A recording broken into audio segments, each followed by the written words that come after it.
E aí, Caio? Já dá para construir a peça que está representada nessas vistas ortográficas?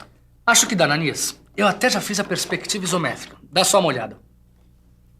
A peça vai ficar assim depois de executada. O conhecimento da forma, apesar de muito importante, não é suficiente para a execução do objeto. Ué, o que está faltando então? Para executar qualquer tipo de objeto, você precisa também de informações sobre o tamanho. Quer dizer, sobre as dimensões exatas do objeto e de cada uma das suas partes. No desenho técnico, as dimensões do objeto devem ser indicadas sob a forma de medida, que recebe o nome de cotagem. Cotagem? O que é isso? Para indicar as medidas ou cotas, o desenhista deve seguir determinadas normas técnicas da ABNT. Elas referem-se à grandeza real que o objeto deve ter depois de produzido. E assim, fica o desenho técnico com as indicações completas de dimensionamento.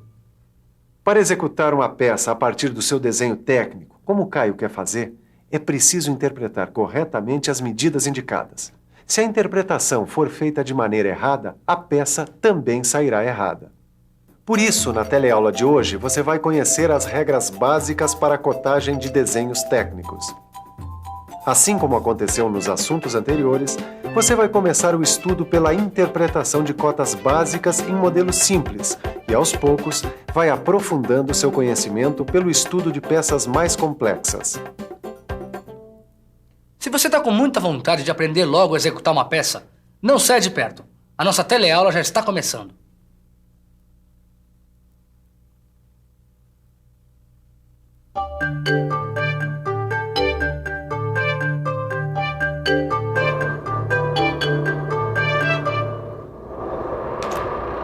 Ô Silva! Oi! Para um pouquinho aí. O que é, Tito? Por favor, como é que se indicam as medidas das peças em desenho técnico-mecânico? Ô Tito, num desenho técnico-mecânico, a unidade de medida utilizada é o milímetro. Escreve-se apenas a medida sem a indicação do símbolo mm. Por exemplo, se uma peça tem 35 milímetros de comprimento, aparecerá somente o número 35, ficando subentendido que se trata de 35 milímetros.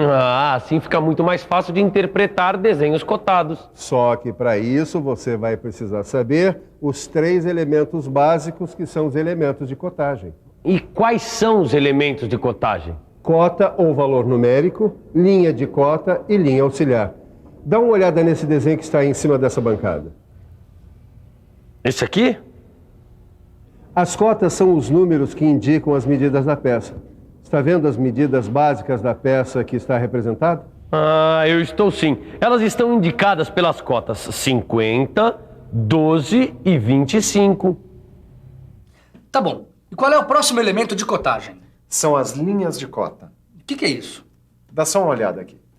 Linhas de cota são linhas estreitas e contínuas com setas ou traços oblíquos nas extremidades. Mas será que não existem regras que mostrem de uma maneira geral como fazer a cotagem em diversas situações? Ângela, tá na hora de falar sobre as regras gerais de cotagem. É que os elementos de cotagem aparecem dispostos no desenho técnico segundo as características das peças. Mas como elas variam muito, não existem assim regras fixas de cotagem. Mas quem executa o desenho técnico deve se basear em algumas regras gerais para arrumar as cotas de forma que elas não prejudiquem a clareza do desenho. Miguel, precisa falar que o pessoal não precisa se preocupar em decorar essas regras, né? Sabe o que é? É que você pode ir aprendendo naturalmente essas regras à medida em que analisar os exemplos dessa teleaula e das teleaulas seguintes. Você duvida? Então vamos pensar um pouco. Vamos pensar um pouco.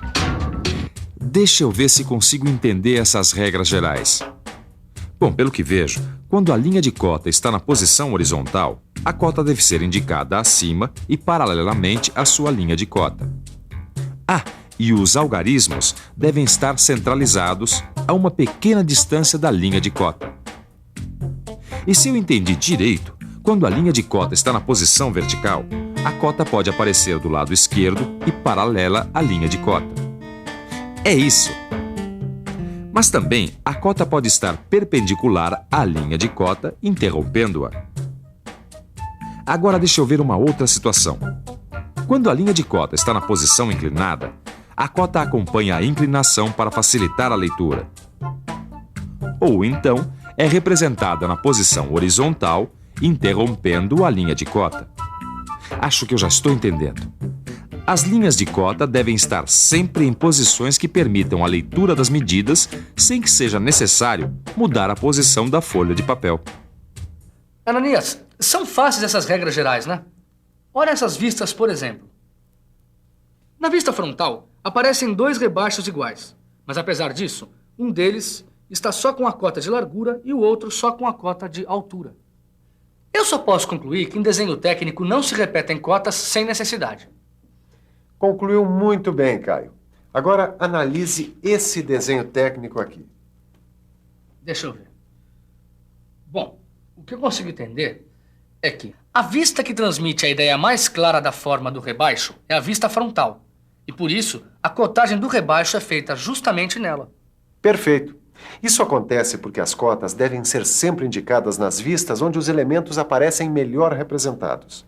Já o furo vem representado por linhas tracejadas na vista frontal.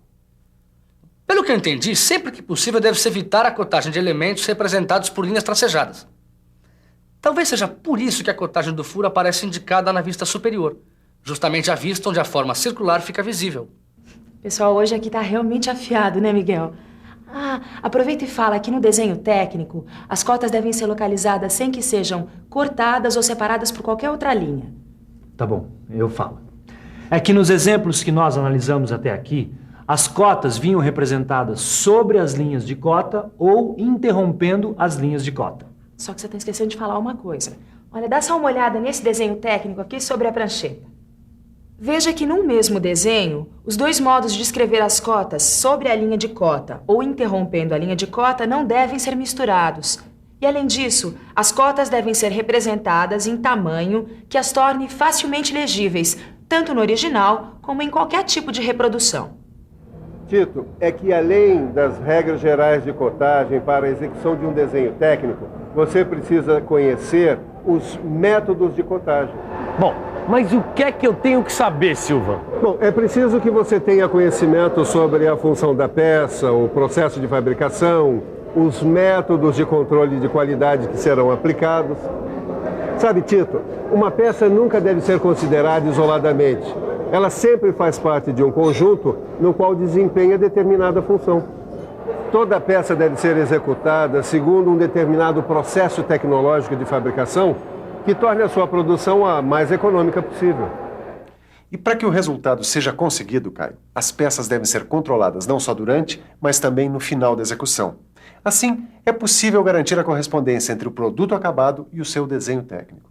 Mas, Ananias, eu só não entendi o que é que funcionalidade, fabricação e controle tem a ver com cotagem. Olha, tem tudo a ver.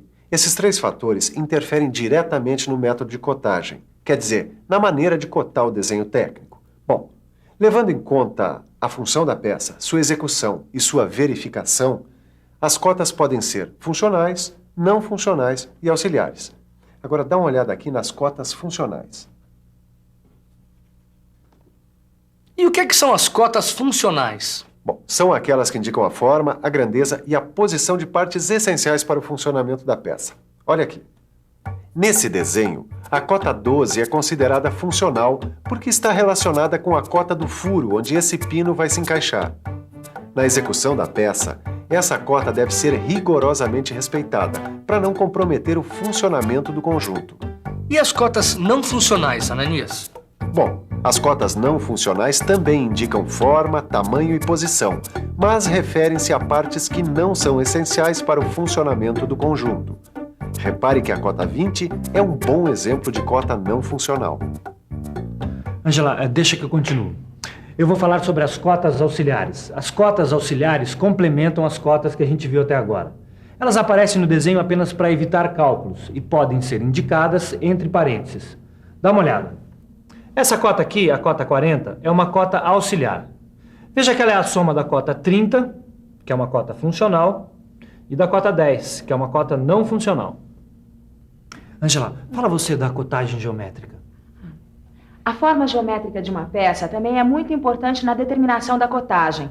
Fica mais fácil fazer a cotagem de uma peça se pudermos imaginá-la decomposta em suas formas elementares. Você quer ver um exemplo? Observe que os elementos da peça resultam da retirada de formas geométricas já conhecidas. A decomposição da peça em sólidos básicos põe em destaque as formas geométricas positivas e negativas da peça. Quer dizer, os elementos que permanecem, os positivos, e os elementos que serão retirados durante o processo de fabricação, os negativos. Mostra também o tamanho e a posição relativa de cada um dos elementos da peça.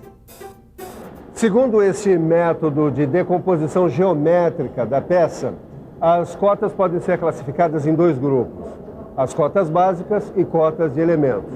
Agora, tanto as cotas básicas quanto as cotas de elementos podem ser funcionais, não funcionais ou auxiliares.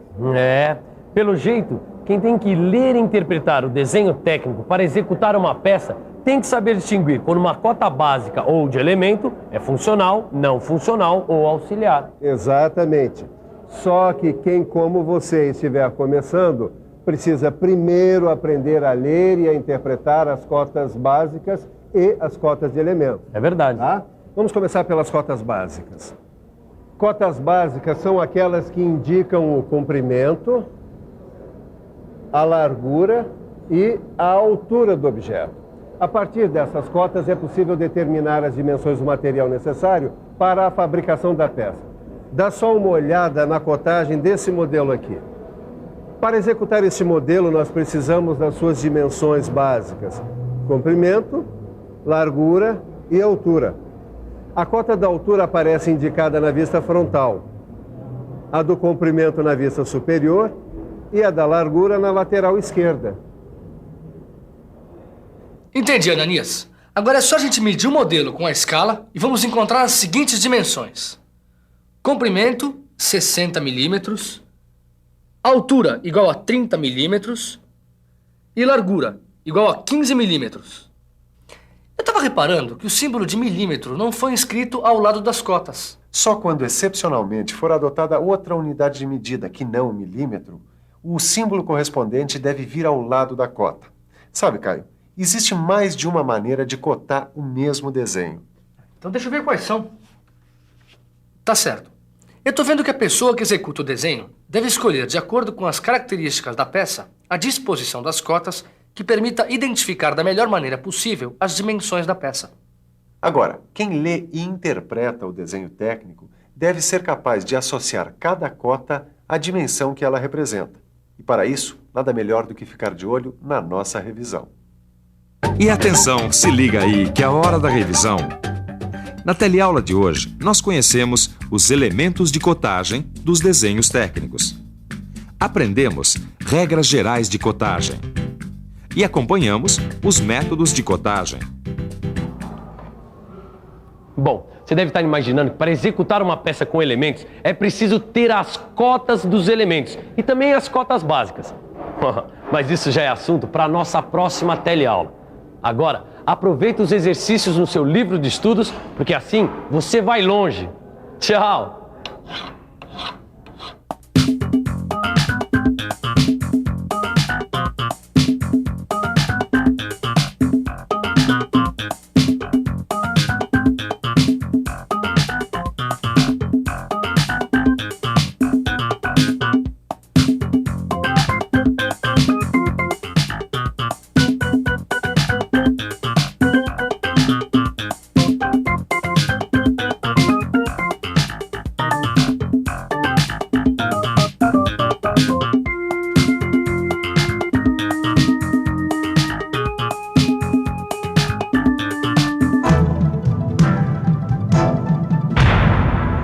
Telecurso 2000, um programa de educação do Sistema Fiesp e da Fundação Roberto Marinho.